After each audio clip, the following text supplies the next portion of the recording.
A graça e a paz do Senhor, meu querido irmão, minha querida irmã, da Missão Batista em Jorjoete, e é você que nos ouve nesta noite. Que a graça e a paz do Senhor esteja sobre a sua vida, meu irmão. Que o Senhor, o amor do Senhor, possa estar preenchendo o seu coração nessa noite.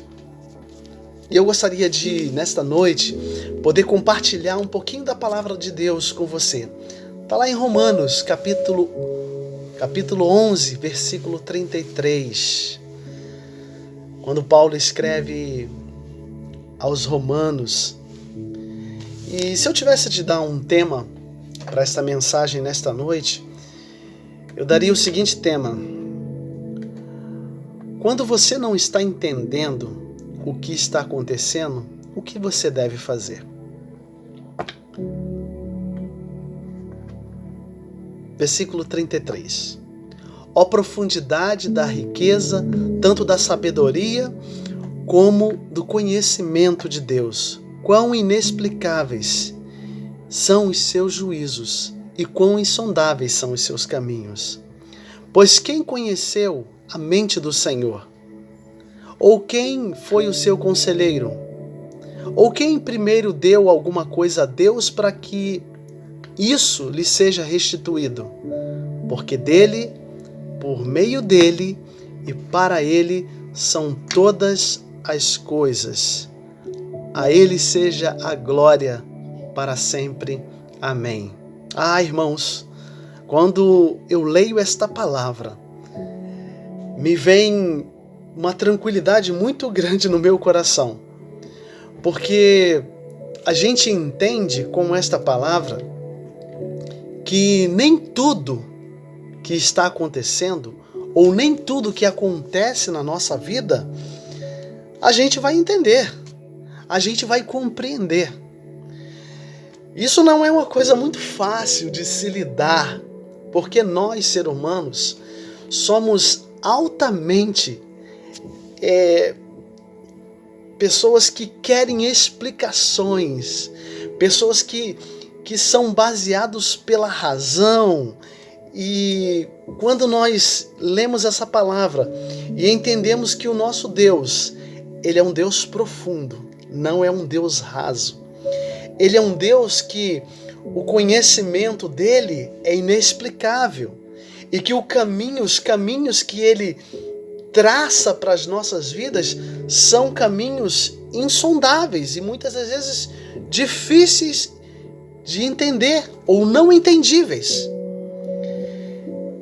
E essa palavra me conforta, porque Deus é assim na minha vida. Mas o que eu devo fazer? Porque, com certeza, na minha mente, o meu tico e teco fica batendo o tempo todo, dizendo e querendo explicações para tudo. O que eu devo fazer quando eu não consigo explicações para todas as respostas que eu quero? A primeira coisa é entender que nem tudo é para ser entendido. Irmãos, muitas coisas que acontecem na nossa vida, nós precisamos confiar plenamente na soberania e no poder do nosso Deus. Nem tudo nós vamos conseguir entender, desmiuçar, né? A matemática, ela é uma coisa altamente prática, você tem respostas. A ciência também. Nós olhamos para tudo que está acontecendo e os cientistas estão procurando em todo tempo buscar respostas e eles vão chegar, eu creio nisso. Mas existem respostas que não serão dadas a nós como seres humanos. E é necessário que entendamos que nem todas as respostas nós teremos, porque o nosso pensamento, ou o pensamento de Deus, é muito maior do que o nosso. Isso precisa ser muito bem entendido por mim e por você. Mas o que fazer quando nós não entendemos? A segunda coisa é que nós precisamos nos render a grandeza de Deus. Se eu sei que Deus é um Deus inexplicável, se eu sei que Ele é insondável em seus caminhos, eu preciso confiar e me render, verdadeiramente me render à sua grandeza. Foi isso que aconteceu lá em 1 Reis, capítulo 5, com o grande Naamã, chefe dos exércitos. Ele tinha o controle da sua vida na sua mão. Porém, um dia ele foi acometido de uma doença, que na época não havia cura para essa doença. Era lepra. E ele descobre, através de uma serva, que existia um profeta e que esse profeta poderia curá-lo. Então ele pede cartas ao rei, o rei autoriza que ele vá até o profeta e ele vai até o profeta. Só que quando ele vai ao encontro do profeta, na mente dele já havia tudo já se desenhado. A coisa vai acontecer da seguinte maneira, da maneira que eu penso, da maneira que eu acho que vai acontecer. Só que Deus não faz desta maneira, não é da maneira que eu acho ou da maneira que você acha. O Senhor tem as maneiras e o jeito dele. E Naamã chega diante nem do profeta, porque o profeta manda que o seu servo vá até ele e fale para que ele se banhe 7 vezes no Rio Jordão. Quando Naamã escuta, quando Naamã ouve aquele jovem falando para ele o que ele deveria fazer, ele entra em êxtase, ele fica revoltado. E um dos seus soldados, um dos seus servos, fala para ele: mas por que o senhor está tão revoltado? Ele pediu uma coisa tão simples: se banhe no Rio Jordão.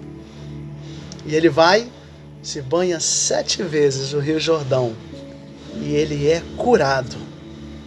Querido, quando eu vejo esta palavra, mais uma vez eu entendo o seguinte, que muitas das vezes, quando eu não entendo determinadas coisas, eu preciso me render à grandeza do Senhor na minha vida.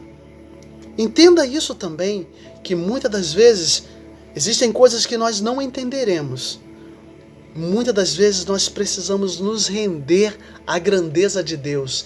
E se render à grandeza de Deus, no caso de Naamã, foi descer do pedestal, descer do seu lugar de orgulho e reconhecer a grandeza de Deus.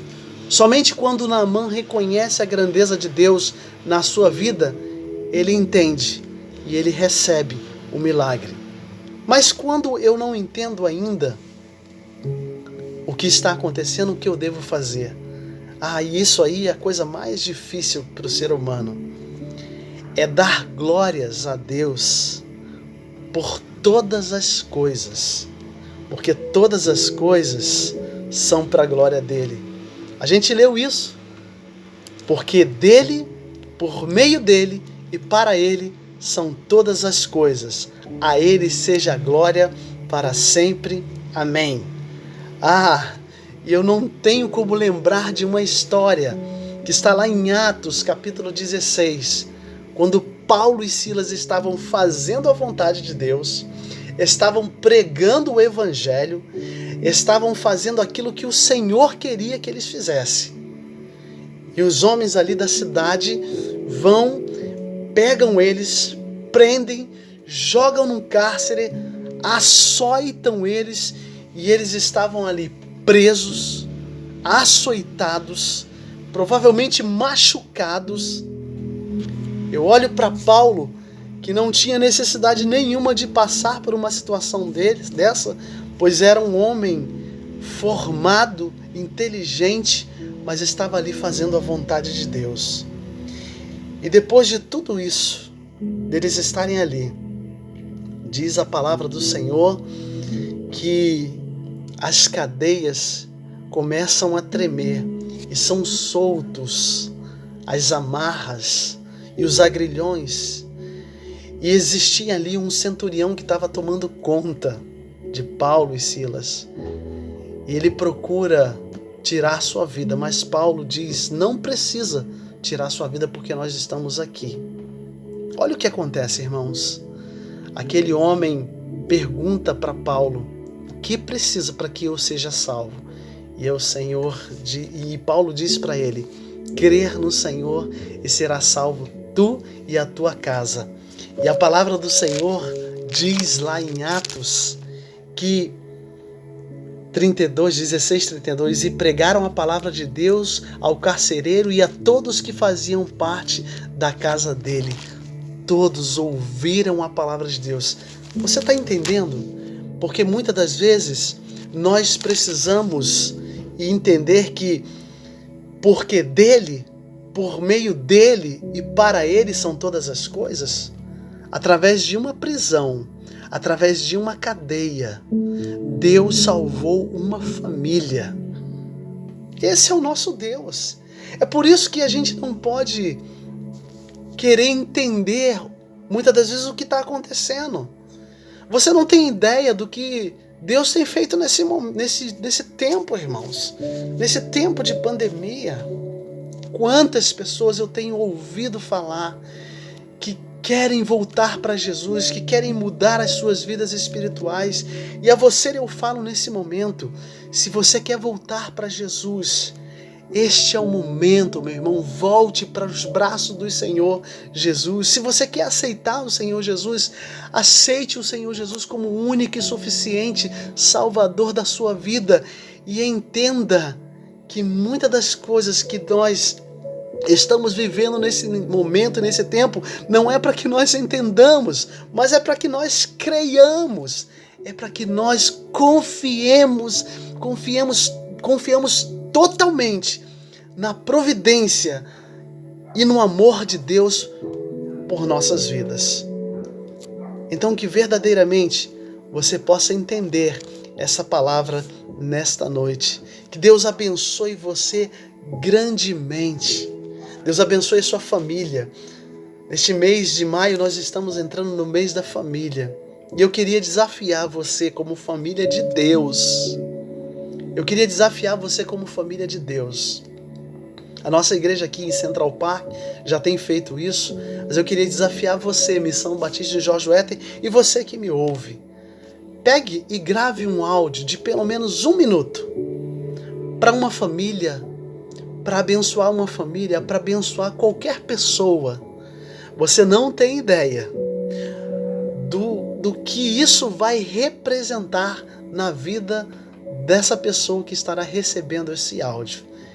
Então, Deus é esse Deus onde a gente não consegue entender o que está acontecendo, mas quando nós confiamos na providência dele, ele faz coisas que a gente não entende.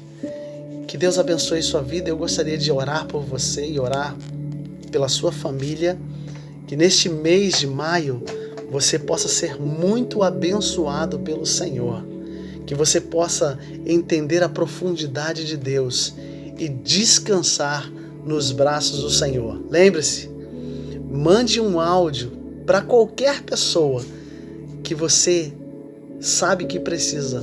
Mas eu não sei falar nada, Henrique. Pega um versículo da palavra de Deus e leia para ele. Grave rapidinho um áudio e mande para alguém. Abençoe a vida de alguém nesta semana, neste mês de maio. Abençoe uma família. E eu tenho certeza que Deus vai abençoar grandemente a sua vida. Através da sua vida, Deus vai abençoar outras vidas. Pai querido, obrigado a Deus pela tua palavra, que é rica e eficaz na nossa vida. Obrigado a Deus porque o Senhor não é um Deus explicável, mas é insondável os seus caminhos. E o que o Senhor tem feito nesses dias, nós não entendemos. Nós não estamos entendendo nada, Senhor, na verdade. Nós não estamos compreendendo nada, mas nós confiamos plenamente no Senhor e na força do teu poder. Nós cremos no teu poder. Visita agora, Deus, aqueles que estão enlutados. Visita, ó Deus, aqueles que estão tristes, ó Deus, aqueles que estão, ó Deus, nos leitos de UTI, aqueles que estão, ó Deus, passando por grande dificuldade. que a tua mão de poder esteja sobre a vida deles, para a tua glória e para a tua honra, e que eles sejam curados, possam ser recuperados. Em nome de Jesus, faz a tua vontade na vida destes. Obrigado por tudo, em nome de Jesus. Amém. Deus abençoe a sua vida, Deus guarde você e te dê uma ótima semana na presença do Senhor. O que fazer quando eu não estou entendendo o que está acontecendo? Primeiro, nem tudo é para eu entender. Segundo, se renda à grandeza de Deus. Terceiro, glorifique, engrandeça o nome do Senhor. Adore o Senhor em meio à tempestade. E você entenderá e você receberá a paz que excede todo o entendimento. Que Deus abençoe sua vida.